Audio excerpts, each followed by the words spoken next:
morning. Welcome to this fall's Justice Jackson lecture. I know I've met many of you, but for those who haven't, let's try that again. Good morning. I'm Benna Saldana, President of the National Judicial College, for those who I've not met this week. Fortunately, last week I was out and did not get a chance to welcome you to the college, but I want to especially welcome all of our general jurisdiction and special court jurisdiction advanced course participants. To paraphrase Robert Duvall's character in the movie Apocalypse Now, I love the smell of judges in the morning. In all seriousness, it's a thrill and a great honor to stand in front of you, my fellow judges, and say I am president of this one-of-a-kind college dedicated to making the world a more just place by educating and inspiring its judiciary.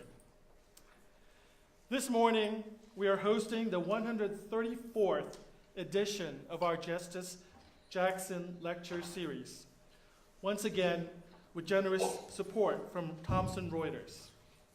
And this is a very special occasion. The Jackson series of the title Robert Howard Jackson, the Jackson of the series title is Robert Howard Jackson, who served as an Associate Justice of the U.S. Supreme Court in the mid-20th century. Jackson was born on a farm in Pennsylvania in 1892 and never formally completed law school. He learned under the old apprentice system as a law clerk. He speculated that he would probably be the last person without formal legal training to get a seat on the U.S. Supreme Court, and he was right, at least so far. Justice Jackson came to government service the old-fashioned way by having connections. His friend, Franklin Roosevelt, invited him to Washington to serve in the New Deal government. FDR appointed him Solicitor General in 1938 and Attorney General in 1940. He took his seat on the Supreme Court in the fall of 1941, exactly 2 months and 1 day before the Japanese attack on Pearl Harbor.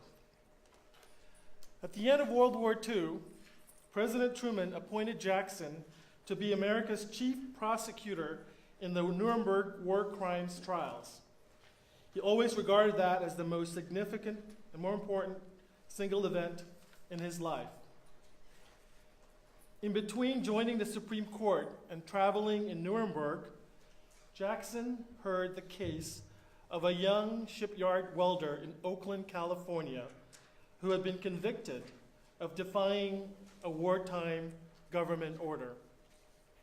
In February 1942, Jackson's friend, FDR, had issued Executive Order 9066, which led to the forced relocation of approximately 120,000 Japanese Americans living on the West Coast. More than 2/3 of those people were native-born Americans. That included the shipyard welder, whose name was Fred Korematsu. Mr. Korematsu refused to cooperate with the incarceration of Japanese Americans and challenged the constitutionality of FDR's order. In a 6-3 vote, the Supreme Court upheld the order's legality. Those 3 dissenting justices included Robert Howard Jackson. One of my favorite bits of lore about the National Judicial College involves a young Army Air Corpsman named Felix Stumpf, who was serving in the Pacific at the time of the Korematsu decision. He wrote to Justice Jackson praising his dissent. He thought the relocation order was a travesty. Many years later, Felix Stumpf became academic director of the National Judicial College. Well, after retiring from the post, he continued to teach judges right here in this very room. He passed away in 2015 at the age of 97. There is much more to the story of Fred Korematsu, and no one better to tell it than our guest this morning.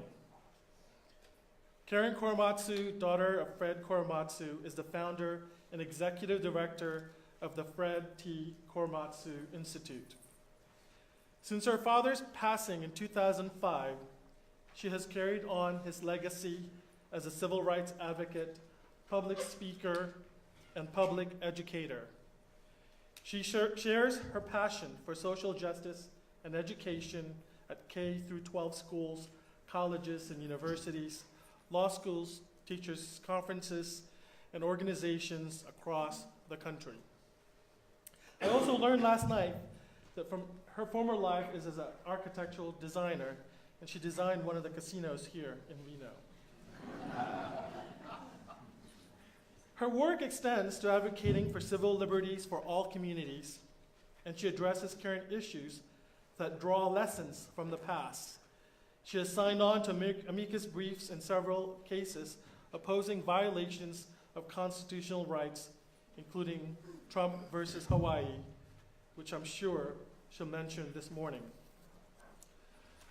One of her accomplishments came in 2011 when, working with a California Assembly member, she helped establish January 30th as the perpetual Fred Korematsu Day of Civil Liberties and the Constitution in the state of California. Fred Korematsu thus became the first Asian American in U.S. history honored with a statewide day. Ladies and gentlemen, please join me in welcoming Karen Korematsu.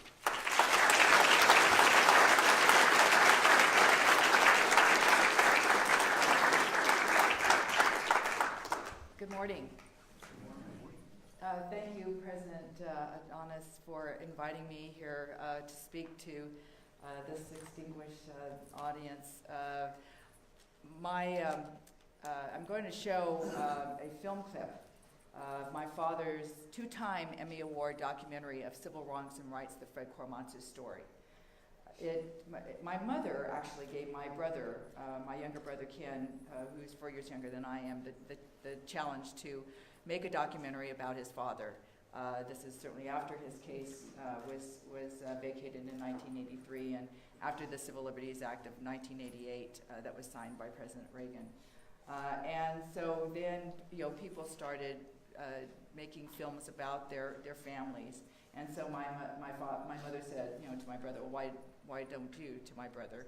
He was an advertising director and actually sacrificed his career in order to get this film finished. It took over 10 years because donors, you're trying to fundraise for a film like this, didn't think my brother would be objective enough to tell a true story about his father. And so he started off, and my brother started off in the director's seat, but then stepped down into a producer's chair, and met a new documentary filmmaker named Eric Paul Fournier, who took over the directorship of the film. And all along, my father kept saying, when are you going to finish the film? When are you going to finish the film? Because the pressure was on him, and my daddy thought, well, this is going to be his legacy, and then because he didn't want something like the Japanese-American incarceration to happen again. And so in 2002, it received 2 Emmys. And actually, 10 years ago, we acquired a grant to cut down the 60-minute version to 24 minutes that we include in our Korematsu Institute curriculum toolkits that we send out to teachers free of charge. And I'll tell you a little bit more about that later. But after the film was finished, Eric and my brother and my parents would travel around different events. And actually this event, we were in San Francisco. It was like an Asian American legal event. And Eric is kind of observing my father, and I was kind of standing back. And all these attorneys come up to my dad, and they're so pleased to meet him, and say, actually many of them said that my father was the reason they went to law school, which was very touching. And so they would give my dad business cards, and he kept putting them in his pocket. And Eric says, to my dad, well, Fred, you have a lot of lawyers in your pocket. And my dad said, and judges too. So I know you'd appreciate that little joke. My father had this very dry sense of humor. He wasn't a very talkative person, but he really came up with those one-line zingers, which was really fun to hear. So I wanted you, in case you hadn't heard his voice or had seen him, to show just the film clip of this award-winning documentary. And the first person that you will hear and see is my dad. So kind of listen carefully, and then I'll come back to you afterwards and tell you more about him. So without further ado, of Civil Wrongs and Rights, the Fred Korematsu story.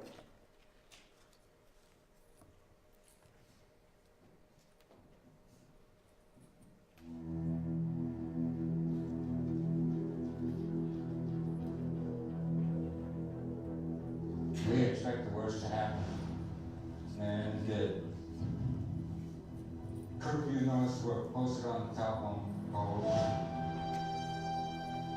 and then after that, about a week or so, the notice for the evacuation. I didn't think that the government would go as far as to include American citizens to be interned without a hearing. And then later on, they changed my draft card to 4C, which is enemy. Those days, Asian people automatically think you don't go to this country. You're not American. And I thought that was wrong.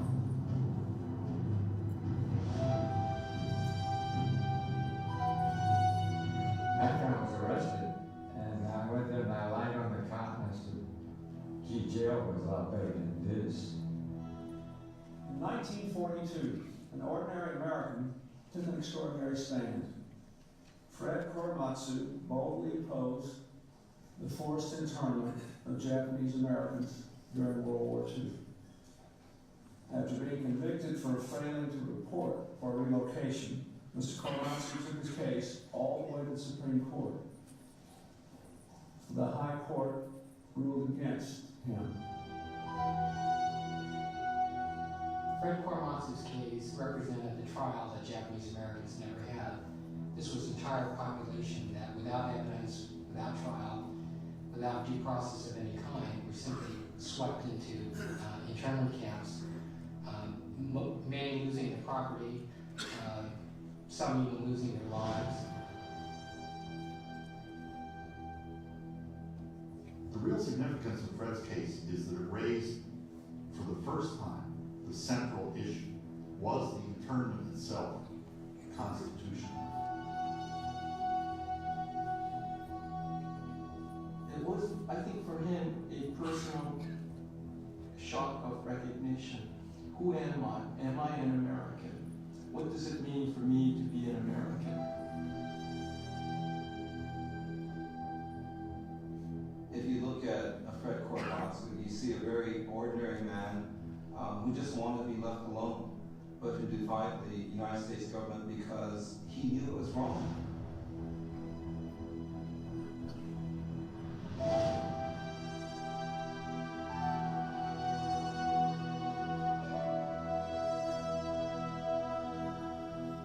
Some names of ordinary citizens stand for millions of souls.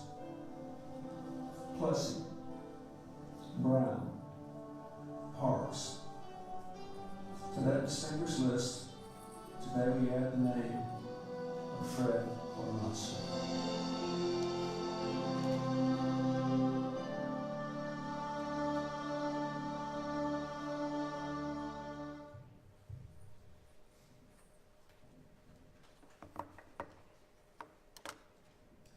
So I hope someday you'll be able to see the full 60-minute version.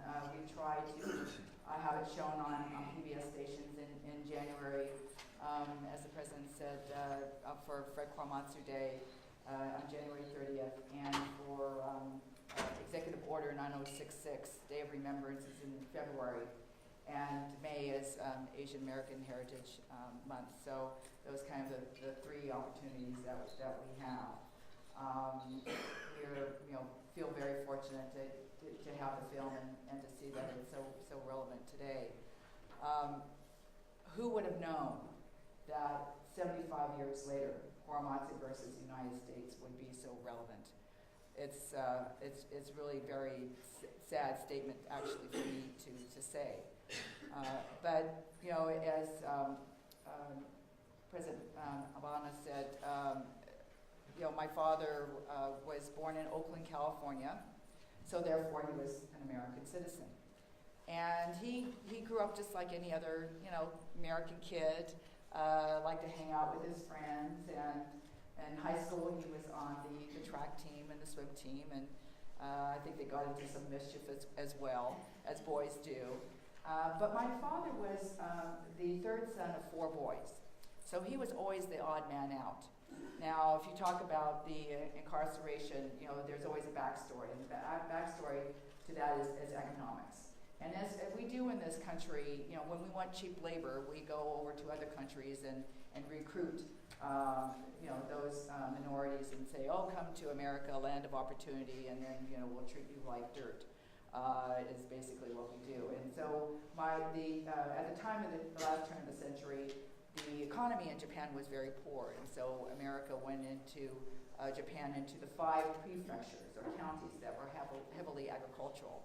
And that's how my grandfather came to America. But first he landed actually with a contract in Hawaii and worked in the sugarcane fields there in Kauai, which were very poor conditions and little pay, and so he found a way to escape and made it over to San Francisco before actually the 9/06 earthquake, and worked in the San Francisco had a flower market, and that was the business that he started working in. So he was able to buy land actually before the alien land law took effect on August 10th, 1913.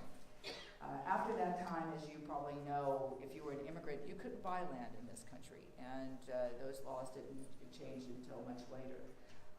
And even being a citizen, my grandfather had wanted to become a citizen, but that wasn't possible actually until 1952, so a long time. And but he was able to buy this land, and the other kind of story to this is my grandmother was called a picture bride. How many of you have ever heard about picture brides? Just very few. Well, of course, the men came over from Japan, and there weren't the women in the community. Who are they going to marry? So they would send back photographs of themselves, or seemingly of themselves, to Japan, and then arranged marriages, took place. And because I was always told, actually, that my grandparents' families knew each other. Well, the families knew each other, but my grandparents didn't know each other. So I only found out that my grandmother was a picture bride about 12 years ago. And so I was really, quite surprised. But it fortunately, when my grandmother arrived at Angel Island in the Bay Area, that my grandfather did look like his photograph, because older men sent other pictures of younger men, younger Japanese men, and that was quite a shock to some of those picture brides. Also, the interesting thing is this government did not honor arranged marriages that have been performed in Japan. So they, like my grandfather and grandmother were married. My grandfather was still in America. My grandmother was in Japan, and so they had like an arranged marriage by a representative who took my grandfather's place. So therefore, when my grandmother arrived, the marriage was not honored by this government. So they had to go down to San Francisco City Hall, acquire a marriage license, and then they found a Buddhist priest to marry them. Later on, they became Christian, as many of the Japanese Americans did. So that was kind of the start of my family's history in this country. And with my father being the third son, he was always kind of told what to do by his older brothers, and was always the odd man out. But when he started high school, he had this wonderful head of hair, and my grandmother used to cut his hair. And then one day he said, well, he wanted his hair cut by a real barber. So my grandmother said yes. My father had saved up the money and went into this little town called San Leandro, only 3 blocks away from East Oakland, where they lived, and walked into a barber shop, and with a candy cane pole on the outside. Some of you probably are old enough to remember that. And but a one-man chair.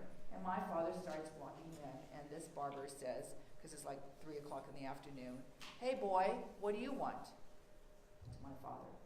And my dad says, "Well, I just want to get a haircut." And he said, "You get out of here," and starts calling racist names. "You don't belong here. You go down to Chinatown, and I never want to see you again." And my father just didn't know how to take that kind of treatment. No, there was no one around to stand up for him, and I mean, he'd been teased before, but not kind of blatant, racist remarks. And so, but he never told anybody. These kinds of stories didn't come out until, after his case was reopened in 1983. So he never told anybody, and then again, about 3 months later, he went into San Leandro, a little friendly town, and wanted to deliver flowers to my grandfather. And he was hungry. He went into a diner and starts walking into the diner, and the cook, this is kind of the old-fashioned kind, back in the 40s there would be a table and, or late 30s actually, a table and a counter with bar stools and a cook. And my dad walks in, and the cook says to my dad, "Well, what do you want?" And my dad said, "Well, I just want to get something to eat." And he said, "You get out of here," and starts calling racist names again. "You go down to Chinatown, and I never want to see you again." So what's the message? Even back then, and we do this even now. You don't look like everybody else, so therefore you don't belong here. And even, kids in K through 12 kids understand this kind of treatment and this type of bullying and racism. So again, my father never said anything. Now, before even Pearl Harbor took place, there was talk of the draft. Now, the government, knew they were going to be getting into the war. And my father had 3 Caucasian friends that he hung around with, and they played cards after high school, after they graduated, and on Friday night they decided that if they enlisted together, they could stay together. So back in those days, if you enlisted in the armed services, you went to the post office, and they had long tables, and they would have the Army and the Navy and et cetera. And of course, my father and his 3 buddies, they didn't want to go to like the Army or Navy, anything major like that. But they first walked up to the National Guard table. And there's an officer there handing applications to my father's 3 buddies and ignoring my dad. And my dad said, "Well, I want an application." And the officer says, "Well, what's your name?" And my dad says, "Korematsu." And the officer says, "Well, that's Japanese." My dad said, "Yes, that's right." He says, "Well, I can't give you an application." Before Pearl Harbor. So one of his friends says, "Come on, Fred, let's go over to Coast Guard table," which is, it's right next to each other. And this other officer is a senior officer, my father told me, is listening to all this. And again, the senior officer is giving my father's 3 buddies applications and ignoring my dad. And my dad said, "Well, I want an application." And the officer says, "We have orders not to give anyone, Japanese, an application." And my dad said, "But I'm an American. I want to serve my country." And if you think about it, back, when you were younger, how would you feel? My father felt humiliated and embarrassed in front of his friends, and he didn't understand that he was an American just like his other friends, so why couldn't he be in the service with them? So they went on and enlisted, and my father was just was so totally upset. And then Pearl Harbor happened. So even though he could not enroll in the armed services. That didn't stop him from wanting to contribute to the war effort. So he went to welding school and became a welder and worked in the shipyards and worked in those small holes of ships. And I think that's probably why he had hearing problems later on in life, because there was no such thing as hearing protection like you see in airports now on the tarmac there. But you know, so then Pearl Harbor on January 7th or December 7th was a Sunday. So therefore, on Monday, he goes into work, and in his time slot, there's a piece of paper that tells him to report to the Boilermakers Union, and he's fired. So anyone that worked in government was fired the day after Pearl Harbor, and that really upset my father as well. So all those kinds of experiences that he had to endure was just so upsetting to him. And he never said anything to anyone. He just kept that all inside of him. So, because he thought with the bombing of Pearl Harbor, maybe something might happen to his parents, my grandparents, but, he was an American citizen. So when Executive Order 9066 was issued, he couldn't believe it, because he learned about the Constitution in high school. As I say to high school students, he was paying attention that day, and I hope they will too, because you never know when you need to know about your civil rights, I say to this group of people. And so that was very important to him. And, and as you know, with Executive Order 9066, all due process of law was denied, right? No one was charged with a crime. No one had access to an attorney. No one had their day in court. None of that, because it was called military necessity, and now we call it national security. And of course, most everyone went along with the orders, and the Japanese-American Citizens League, which is the group that represented the Japanese Americans at that time, told everyone just to obey the orders, be good citizens. But my dad thought this was wrong. Why should he go to a prison camp when he had done nothing wrong? And he just wanted to live his life. Now, if you read about stories about him, yes, he had a girlfriend. There's a love story behind it. She was Italian-American, so that was a conflict with the families, because the Italians and the Japanese just didn't get along. But as my mother would say, it wasn't her, because she would have never deserted my father. She didn't want me to tell you.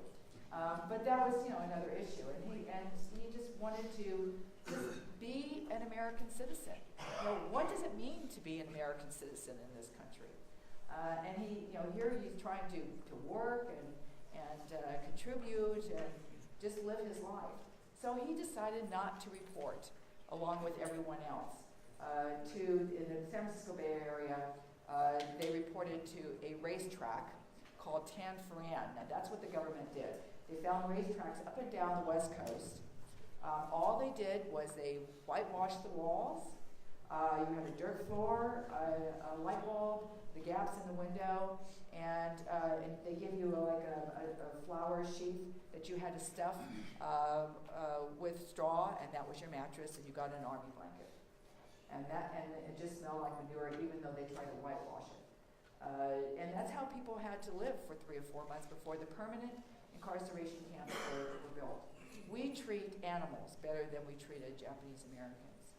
So I tell you this because in the film clip, you heard my father say, gee, jail was a lot better than this. Because 30 days after everyone reported to Tan Foran, he was spotted on the street corner in San Leandro.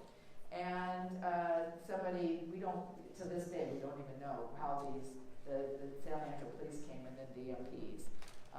But first he was moved around from San Leandro jail to Oakland jail and finally ended up in San Francisco Federal Jail. And then Mr. Bessick, who was then the Northern California affiliate of the ACLU, the executive director, was looking for a test case. And he saw in the paper that my father had been arrested. And because he thought the executive order was unconstitutional. So he visited my dad in jail and asked my dad if he would be willing to fight this. And Mr. Bessick said, if need be, we'll take it all the way to the Supreme Court. And my dad thought, wow, certainly by the time it gets to the Supreme Court, they would see that this was unconstitutional.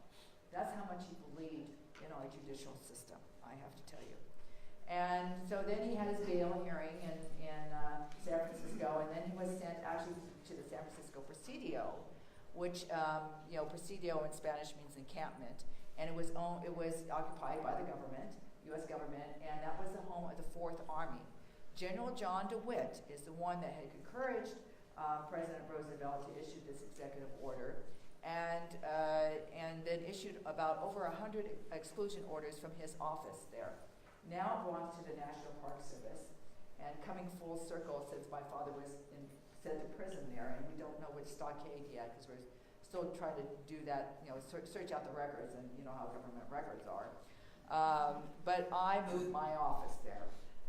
So the Korematsu Institute's office is in the San Francisco Presidio to bring full circle to history.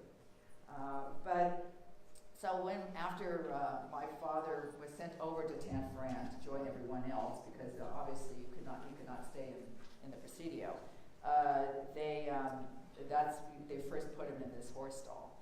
And actually the community men decided to have a meeting underneath one of the bleachers of the racetrack to decide whether or not my father should carry on fighting his case. But they didn't invite my dad.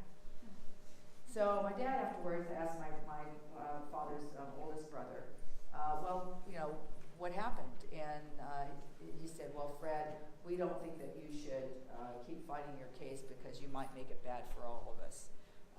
And so from day one, my father was actually ostracized and vilified from his own Japanese American community. And that didn't change until his case was reopened in 1983. My brother and I and our family were not part of the Japanese American community. My father never gave up hope, and he ended up in Topaz, Utah, which is one of the 10 incarceration camps, here again alone, out living by himself in the barracks. And then he went, before the end of the war, actually, the government knew that the Japanese Americans were not dangerous. 2/3 of 120,000 people were American citizens, and 1/3 were under the age of 18. Babies were born in camps. If you were infirmed, you were taken out of the hospitals, and you were put in these in incarceration camps all across the United States. And so he was able to get out a little earlier, even though his case was still being decided. He had a bail hearing. He was serving out his sentence of probation, and went to Detroit, and that's where he met my mother, who was born in South Carolina. And when they decided to marry, this is way before Loving versus Virginia, which you're aware of. So this is 1946. And they couldn't go back to South Carolina because of the anti-racial marriage laws. And California didn't change theirs until 1948. But Midwest was very friendly. They were very welcoming to the Japanese American community. And my father didn't think he'd ever want to go back to California, but my grandmother wasn't well, so they did, and that's why my brother and I were born there. And so fast forward, his case had been decided. It went to the Supreme Court. Next year will be the 75th commemoration, if you will, anniversary of Korematsu versus the United States. My father's decision was decided on December 14th. And as President Obama talked about, the 3 dissenting opinions really are the most important and even relevant today. So, Justice Jackson referred to my father's case as this lies around like a loaded weapon, ready to be picked up and used with a plausible cause. After 9/11/2001, Attorney General Ashcroft had cited Korematsu versus the United States as a possible reason to round up Arab and Muslim Americans and put them in American concentration camps.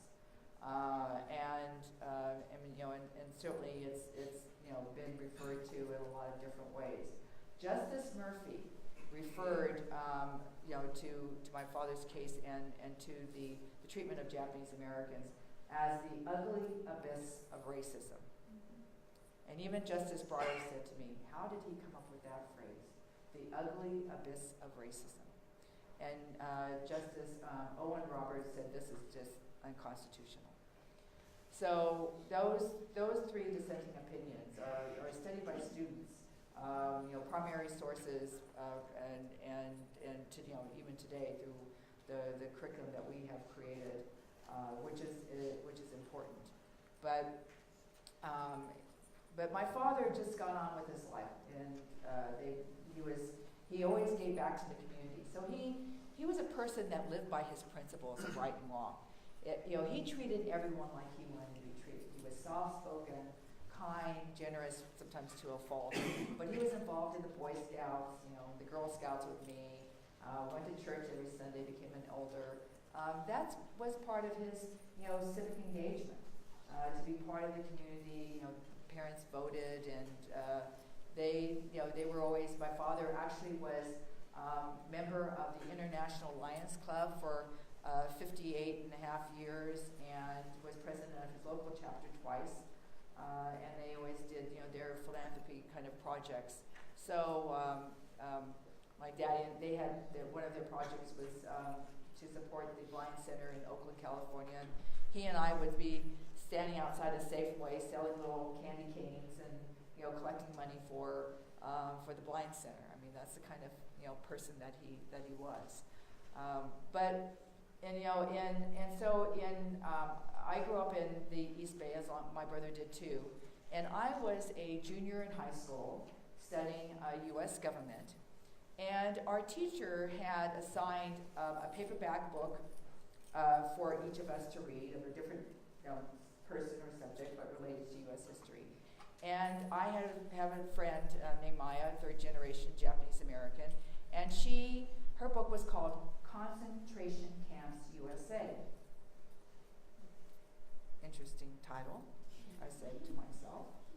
And then she goes on to talk about the Japanese American internment. And I thought, wow, that's interesting. I never had heard about that before. And so she's describing this time in history. And then she says, but there's this one man who disobeyed the military orders, and it ended up to be a landmark Supreme Court case called Korematsu versus the United States. Oh, that's my name. And I have 35 pairs of eyes turning around looking at me, and I'm shrugging my shoulders thinking it's some black sheep of the family, because she never said Fred. And I went to a high school of 2,500 kids, mostly, there were 6 Asian Americans and the rest were Caucasian. So after class, I said to my friend Maya, what's this about? She says, well, this is about your dad.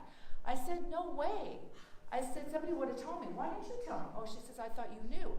No, I didn't know. So I go running home and I confront my mother, and she goes, yes, this is about your father. And I said, well, are there any papers? And she said, no. And I said, well, when were you going to tell me about this? And she said, well, when you got older, you would understand a little better. And I said, well, I'm a junior in high school. I'm going to be going to college. And she said, well, gave me the standard answer, well, you'll have to wait till your father gets home and ask him. So not only did he have housing discrimination, he had employment discrimination, and sometimes he worked 2 jobs. So he didn't get home until about 8 o'clock at night. And I told him what happened that day, and he said, it happened a long time ago, and what he did, he thought was right, and the government was wrong. That clear and simple. And I saw this hurt go over his face, and I couldn't ask him any more questions about that time in history. But I did ask him, can you vote? So that's my message to everyone. Remember to vote. Because voting was very important to my parents. I saw that. They talked about about it. You know, they study the ballot, and in later years, even when my father was towards retirement age, they even helped in the polls, the voting polls. So that was very important to them, and they studied these issues, and sometimes they talked to us about it. But my father and I didn't talk anymore about his case until it was reopened in 1983. The irony to the story, because my brother is 4 years younger, is he found out the same way about my father's Supreme Court case in high school. So what I said is, obviously we didn't have dinner talk. But then fast forward, and so in 1982 you saw Professor Peter Irons in the film, who was actually doing research in Washington D.C. This is after the Freedom of Information Act, and he wanted to write a book about the World War II Supreme Court cases, including even Endo. And he found, he looked at the regular kind of citizen files, but there was nothing there. So he went to immigration and alien files and found this box. And on top of this box, that had been opened up in almost 40 years, was a document. One copy. All other 9 had been destroyed. This is on top. And it said, from the Department of Justice, "We are lying to the Supreme Court." So he had the evidence that at the time of my father's Supreme Court hearing, the Department of Justice had lied to the Supreme Court, had altered evidence, and had destroyed evidence. Now, who knows what the decision would have been if they actually had the true evidence.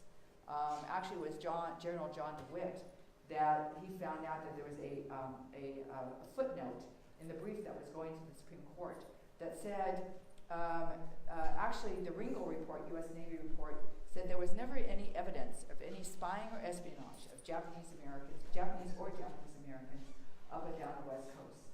FBI report, J. Edgar Hoover, of all people, says there is no evidence of any spying or espionage of Japanese and Japanese Americans, and this group of people does not need to be incarcerated.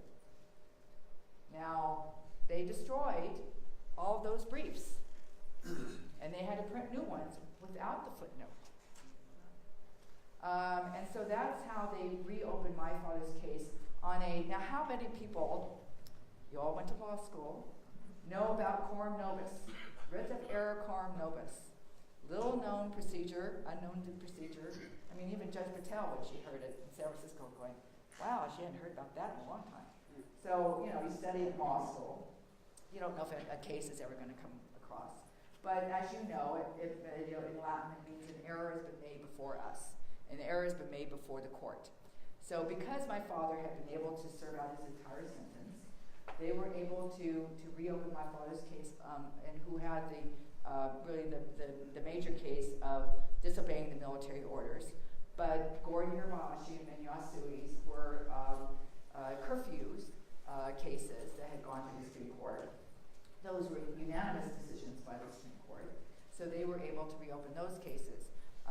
Minyasu was in Portland, and Gordon was in Seattle. So it was like having, as my father's legal counsel said, 3 bites of the apple, because all these legal teams worked together in secret, because they didn't want the government to know kind of what documents they did have. And actually, at the time of my father's hearing, the government kept stalling. No one from the Department of Justice wanted to take a position on this. They kept coming up with excuses. Delay. Finally, Judge Patel, said, we're going to have, a hearing. And then unbeknownst really to everyone, but this courtroom was packed, because as they said, this is the day in court that all Japanese and Japanese Americans never had. That's what was represented by my father's case, who was heard first. And Judge Marilyn Hall Patel was the district court, the Northern California District Court, that made the ruling from the bench. I mean, she incorporated some of her oral decision in her written decision, which came out the following year.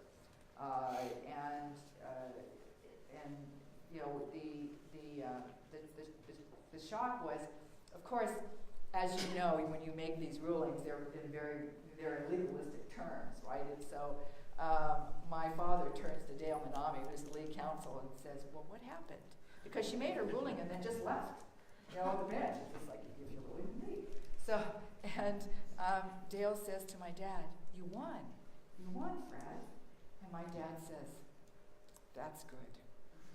That's very good. And so this courtroom erupted, and people came up to him, and people were crying, and that really set the precedent for the redress and reparations and the Civil Liberties Act of 1988. But my father, it didn't. He could have said to the Japanese American community, "You didn't want anything to do with me, so why should I have anything to do with you?" But he wasn't like that, and so he then because law schools know this case, right?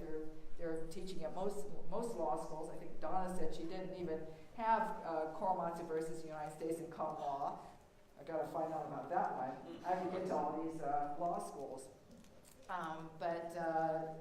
So he would give invitations and then would tell me another invitation. But he crisscrossed this country because he didn't want something like the Japanese American incarceration to happen again. Education was really key. That's what drives me. My daddy is my inspiration to make sure that these injustices are not repeated. But here we are, 75 years later, and we need to stop repeating history, and that's what we're all trying to challenge at the moment. And that's why he received the Presidential Medal of Freedom in 1998. And I'll tell you a quick story to show another side of him. While you kind of warm up in here, it's a little cold. Turn up the heat. Anyway, so this is like December in 1990. This is December in 1997, middle of the month, and the phone rings at my parents' house. And my daddy never answered the phone. It was always my mother, because she was the one that was always talking. And my dad did. And that morning, on the other end of the line, there's a voice that says, "Mr. Korematsu," and my father says, "Yes." "Well, Mr. Korematsu, this is the White House." "Okay."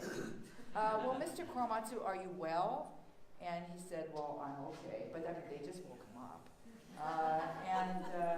Mr. Korematsu, President Clinton would like to give you the Presidential Medal of Freedom. "Okay." "Mr. Korematsu, can you come to the White House next month on December 15th, and this would be 1998? And my dad said, "I don't know, you have to speak to my wife." And hands the phone to my mother, so this is like candid camera. She doesn't believe this guy and grills him for like an hour. So finally, the aide says to my mother, "Well, Mrs. Korematsu, you look into some flights and a hotel, and we'll get back to you next week. We'll call you at such and such a time on a Tuesday." It was like, 10 o'clock in the morning, and we'll give you further details. So then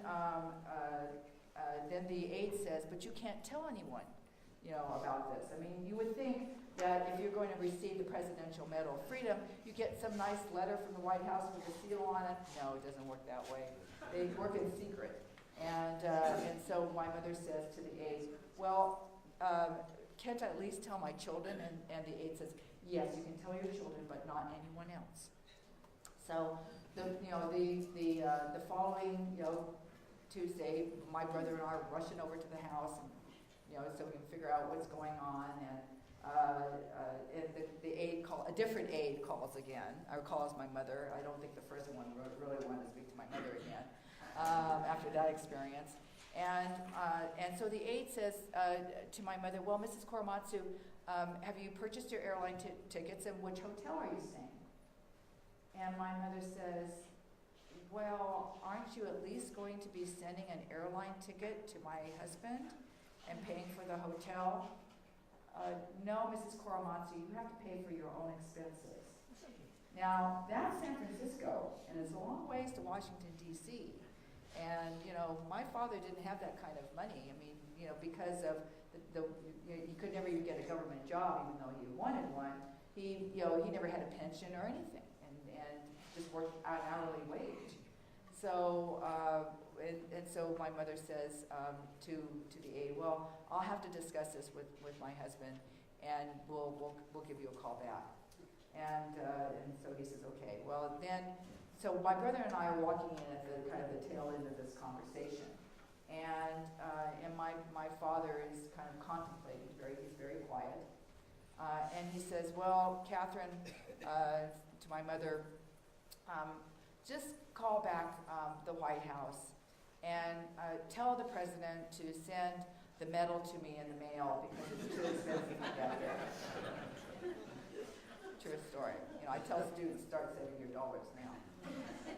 And so my brother and I going, no, Daddy, we'll find a way. And you know, through the Civil Liberties Act, there's an education fund, and they paid for my father to go, you know, his airline ticket, and there was other fundraisers, and my dear husband, paid for the rest of it. So we all got there to the White House, and it was really a great experience because there was 15 recipients, and I was very proud to meet Wilma Mankiller, the first Native Indian woman chief, and Justin Dart, who was responsible for the American Disabilities Act. Even people like Brooke Astor, who has more money than God, and David Rockefeller, and Frances Hesselbein had taken over and saved the Girl Scouts of America. So I mean, these are it was a wonderful representation of our community across this country, and there was my dad, and my dad tells a story that they all went off, just the recipients all went off by themselves, and my dad was reaching, was going up to David Rockefeller and to shake his hand, and my father starts telling who he is, and David Rockefeller says, "Oh, Fred, we all know about what you've done, and we're very proud of you." That was great. So then, fast forward, you never know what's going to happen to someone's legacy. And because my father was my inspiration, he kept speaking until five months before he passed away at the age of 86. And then he turns to me and says, "Well, now it's up to me to carry on with education." I'm not the attorney. I didn't feel comfortable talking about Korematsu versus the United States and strict scrutiny and all those other legalistic terms that law students should be learning. But my father's legal team inspired me to keep talking to carry on with the education, and then that's how I found the way to finally establish the Korematsu Institute in 2009. So for any of you that have children in school or grandparents that have grandchildren in school, if they go to korematsuinstitute.org, they can sign up for our Korematsu Institute curriculum toolkits free of charge. That's what we do for fundraising, and we have impacted all 50 states, and even 12 countries have requested our kits because they look at the Japanese American incarceration as a human rights violation. It was really quite interesting to learn about that. So I work with teachers, I speak with the National Council for Social Studies at their conferences. I just spoke to the Arizona Council for Social Studies. These are I'm working with state to state on all their standards so that we can teach students about history, so that and to teach them about moral principles, right? Because I felt that we need to start at this generation and to carry on to future generations, and social justice, because as you know, social justice is in all aspects, or should be, of life and disciplines, and that's what needs to be reminded. So I was always surprised to be asked when I was asked to sign on to amicus briefs because of my father, but all these different cases certainly have really I'm representing my father. I feel like I'm his living voice. That's the way I look at myself, and to carry on the work that he felt was so important, and to be part, and to remind people of our history. So in fact, when the case of Hawaii versus Trump, or Trump versus Hawaii, I should say, came up And I was asked to sign on to the amicus brief, along with actually Holly Yasui and Jay Hirabayashi, the children of Gordon and Min. I said, absolutely. And we wanted to remind the court of history, so that we're not repeating history, that there should be a separation of powers, that there shouldn't be any overreaching from one power to the next, and that's what we wanted to remind the court. And so I was there actually on June 26th for the oral argument in the Supreme Court. How many have been to the Supreme Court and heard an oral argument? It's quite interesting. Because all these justices are asking all these questions, and the attorneys can't even hardly get a word in edgewise. I don't know, maybe that's the way you run your courts. It was, and certainly they had read, all the briefs and were, very educated on both sides of the argument. And they would ask different questions. Justice Breyer said, when someone said, this doesn't have anything to do with Americans, and Justice Breyer says, well, this has to do with families in America. I mean, there's, people have families in other, Middle Eastern countries, and so this is part of that discussion. And what about businesses, that are trying to have, immigrants come to this country and work? I mean, we're built on the land of immigrants. I mean, that's how my grandparents got here. So that's, those were kind of some of the questions that were being asked. But in the other Court of Appeals, like when it went to Ninth Circuit and Fourth Circuit, you saw in the newspaper, is this another Korematsu? Is this another Korematsu? Which is really kind of an odd feeling when it's like your name. Because Korematsu is a very unusual name. It's not a common Japanese name. And so I was sitting actually with the Attorney General from Hawaii and Senator Mazie Hirono from Hawaii, and I was kind of waiting. Is anybody going to kind of raise Korematsu? No, not once, not even once. So I thought, okay, well, we didn't know how to really conclude that whole oral argument actually. But then that was in April. And then in June, at the end of June, the decision came. And my phone, I'm in San Francisco, and I put my phone by the bed, and it lights up, and at 7 o'clock in the morning, and I'm seeing all these text messages. And one of my colleagues in D.C. says that the Trump versus Hawaii has been upheld, and Korematsu has been overruled. And I thought, what? How could that be? I mean, even though we had an amicus brief, and I said, you have to have a little judicial finesse when you're writing this thing. You don't tell the court or demand the court, yes, you have to, overrule it. That's not the way to do it. But I was just, taken aback and shocked. And then I made a phone call and learned what had happened. And then I became very sad because of the manner in which the decision came down. So Justice Sotomayor was the dissenting opinion, along with Justice Ginsburg. Justice Breyer wrote a decision as well. And she said, she actually cited me in her decision, my amicus brief in her decision.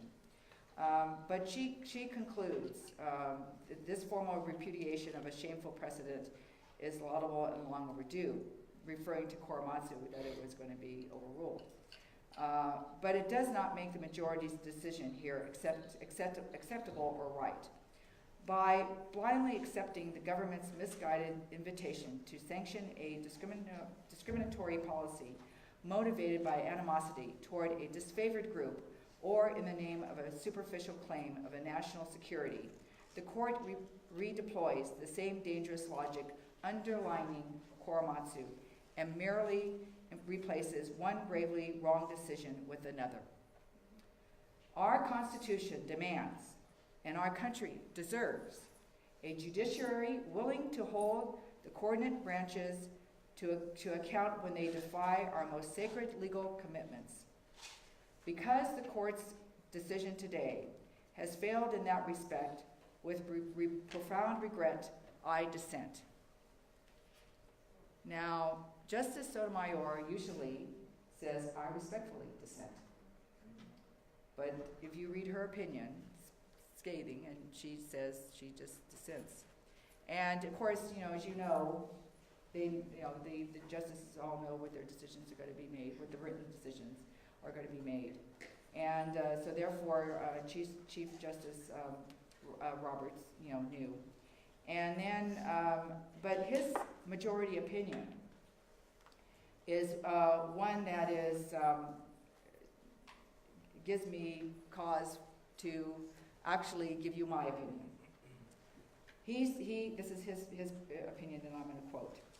Finally, the dissent invokes Korematsu versus United States. Whatever rhetorical advantage the dissent may see in doing so, Korematsu has nothing to do with this case. I'm going to repeat that. Korematsu has nothing to do with this case, meaning Trump versus Hawaii. The forcible relocation of U.S. citizens to concentration camps solely and explicitly on the basis of race is objectively unlawful and outside the scope of presidential authority. But it is wholly inapt to liken that morally repugnant order to a facially neutral policy denying certain foreign nationals the privilege of admission. The entry suspicion is an act that is well within executive authority and could have been taken by any other president. The only question is evaluating by any other president, or evaluating the actions of this particular president in promulgating an otherwise valid proclamation. The dissent's reference to Korematsu, however, affords this court the opportunity to express what is already obvious. Korematsu was gravely wrong the day it was decided and has been overruled in the court of history, and to be clear, has no place in law under the Constitution. Under these circumstances, the government has set forth a sufficient national security justification to survive rational basis review. We express no view on the soundness of the policy. We simply hold together that plaintiffs have not demonstrated a likelihood of success on the merits of their constitutional claim. So, in my opinion, what Justice Roberts did was he upheld the Muslim travel ban, upheld Trump versus Hawaii, and overruled Korematsu by marginalizing another group of people all in the same breath. So it's something for you to think about when you make your decisions, because I feel that you dishonored my father in that manner.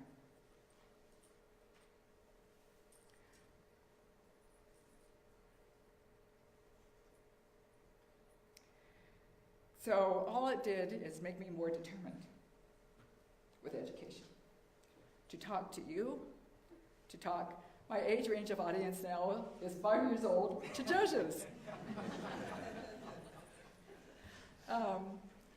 It's something I feel very honored to address you, and hope that someday that we will stop repeating history, that we will learn our lessons from history, and to uphold, of course, the letter of the law is what you do, but also to take into consideration humanity, human rights, social justice, and what it means to those people that you're addressing in our community and our country at large. It's a great responsibility that you have. So if my father were here, he would say to you to remember to stand up for what is right, and when you see something wrong, don't be afraid to speak up. Thank you.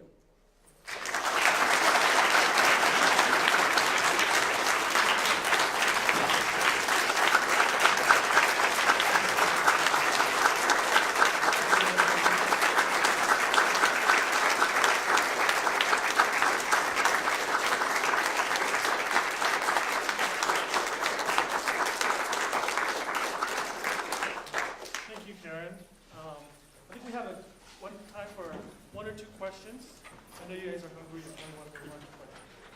Any questions for Ms. Korematsu? Okay. Well, I have more questions for 5-year-olds. right, so Karen. There you go. I have a question, and maybe what year was it that you actually learned about your father and what happened? Oh, it would be 1966, so I was 16. Now you know how old I am. Because I learned about it in 1967 when I started college, and I had never heard about right. this. Yeah. So that's why I asked. And, you know, it's interesting because, especially when I go back east and speak, I mean, even, you know, there's students in junior colleges that have never, you know, studied. You know, they may get one line about the incarceration, the bombing of Pearl Harbor, and that's about it. And so that's why the education is so important to, you know, to get in all students' hands with, you know, new teachers. Yes. Judge Holmes. I have two questions. At first, as a Nevada Domino, I have to ask, what casino did you design? Oh, no. This is a long time ago, like in the, late 70s. It was the Holiday Inn Casino. Okay. Yeah. I understand judges used to stay at the Holiday Inn. The second thing that I want to say on behalf of myself as a judge, and I think probably everybody in this room, is I hope that you never stop giving up the fight. I mean, we have babies in jail, in internment camps in this country, and obviously it doesn't come to me because I'm a misdemeanor criminal judge, but I think the message that you send is incredible, and I don't think you should be defeated by stupid opinions from this. Thank you. Thank you. I'd like to make a comment, please. Your father is a true American hero. As judges come to this school, and we encourage them to be fair and just. But the real education for judges is not to be an instrumentality of injustice. Being fair and just is easy. But we have the power to inflict great injustice upon people. And our history has shown we've done that. You know, there's great precedent in our history of judges, of a judge who sat in judgment and said, this man has done no wrong, I wash my hands of it, and turn him over to the Roman centurions. And we pray that all the judges who have gathered here today take great care not to be an instrumentality of injustice. As your father was a victim of grave injustice by the law sanctioned this injustice. And so I want to thank you for what you're doing and congratulate your dad for being a hero for all of us. Thank you.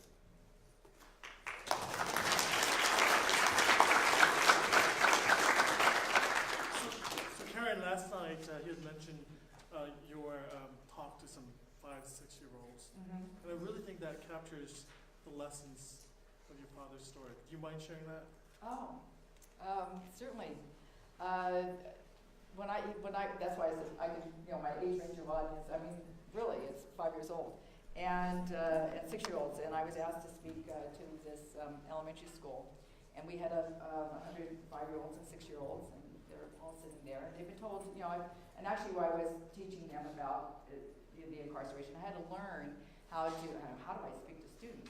And then I had another teacher say, well, just talk in terms of what's fair and unfair. You know, for parents, you know, you probably get that, right? And you got a child that goes, that's unfair.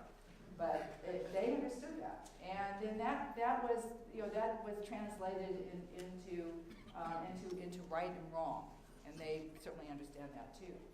So then at the end of my talk, I have a PowerPoint talking about my father, and I tell my own story because that seems to resonate with even 5-year-olds to learn about their parent and what they had done in school. And this 5-year-old raises his hand and he says, Miss Korematsu, and I said, yes. He said, well, what you're saying to us is that if this happened today, that we would have to go to a prison camp. We don't know when we're coming back. We've done nothing wrong. and we can't take with us what we want. Is that right? And I said, yes. And I had 100 5-year-olds and 6-year-olds go, oh.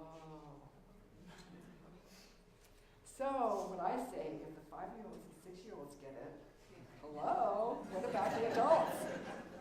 And so it's just, those kinds of experiences just, certainly inspire me. To think that, because I try to talk in terms that isn't, not scary to them, but children, students are like sponges. I mean, we don't give them enough credit. Of course, now they've got a lot of negative social media they're seeing. But they're very smart. And that's what I mean about teaching about moral principles of right and wrong and standing up for what is right. I talk about bullying because that's something that I experienced even in elementary school. The teacher would throw up the bombing of Pearl Harbor, that picture, and it's amazing how even kids today know what that is, and 9/11 as well. And the teacher would say, the Japanese came over to Hawaii and they bombed the Navy, all the ships, and they killed over 2,000 people. And the Japanese are very, very bad people. And that's all she would say. So then the kids would blame me for the bombing of Pearl Harbor. They would say, go back to Japan, you don't belong here. And, because I lived in this community that was mostly, Caucasians. And so it was around, December 7th, of course, and I found very good excuses not to ride the school bus. And because fortunately my mother had a car. And I would say, I'm not feeling very good. Could you, take me to school and that sort of thing. And then my brother had the same experience. And we didn't share all that until we were in college. Because we never said anything to our parents. None of it. So, but the bullying part is something that we also want students, that they can stand up for a friend when they see that they're being bullied. Because then we have, the social media and the bullying that's happening there. I'm very fortunate that my father's story and his legacy resonates on so many different levels and has so many different lessons that can resonate with a vast group, audience. And it's just a matter of connecting with them and hoping that at least they might remember, something and the important thing is what I say to them is that one person can make a difference and so can they. And for students, that if that's all they can remember, that's fine with me. Well, Karen, thank you. Do you find that children in your speaking inherently understand? Do you find that children in your speaking inherently understand the moral wrongness of the Korematsu decision, or do you have to sort of explain that? Yeah, I explain it to them. I try because we're in an education system now where we have an inquiry arc. We present materials and let them come to their own conclusions. That was like that 5-year-old. So the way I present the history and the way that I was treated and the way my father was treated, have them come to their own conclusions without just saying this was morally wrong. That's like telling them the answer. And we don't want them, I don't want to be telling them the answer. I want them to think and say, well, no, this was wrong. And their friend's getting bullied or something, and they'll if they can remember that, that's wrong. That's the way I approach it. But kids are, if you do that, if you talk to them in a respectful manner, that's the key. Well, Karen, thank you for spending this morning for educating us and inspiring us about your father's story and his case, and I hope we continue to learn the lessons from your dad and his story. On behalf of the college, we have a few tokens of our esteem appreciation for you joining us today. First of all, I know you mentioned that you've never received a challenge coin ever. And we have our challenge coin here at the National Judicial College, which has our mission statement and also our core values. And one of those core values is absolute commitment to justice. So I want to present you with Oh, first thank challenge you. won.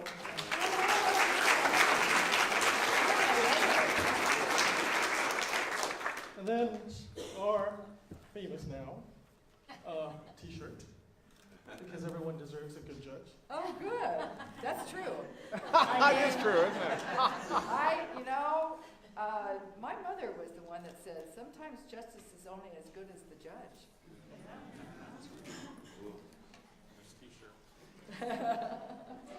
We won't ask you to hold it, but Oh my gosh. certificate, Oh, thank you. commemorating this day.